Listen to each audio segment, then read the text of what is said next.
literally, they're saying that Davey Martinez is one of the few Nats players that has stolen first base. Yeah. So, once the manager goes onto the field when the game is going on, when there's like an active play, you're automatically thrown out. So what I love about it is that he's already been thrown out of the game for this very controversial call.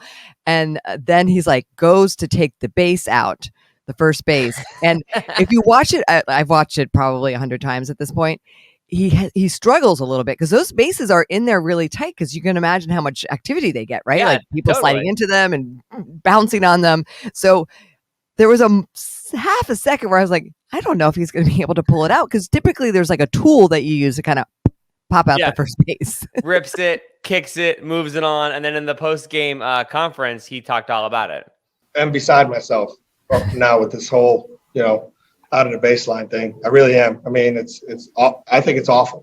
And there's two parts of the rule. I get it. The judgment call, the second part of the rule is the judgment call. For me, it's a bad judgment, plain and simple. I mean, you can't run, if you want to run on the other side of the baseline, with the base over there, plain and simple. I argue that. I tell him that all the time. But if he's running straight down the line and the catcher makes a bad throw, what do you do? Yeah, what do you do? I love that. He's like, if you want them to run over there, put the base over there. Sound logic, Davey Martinez. Yeah, so that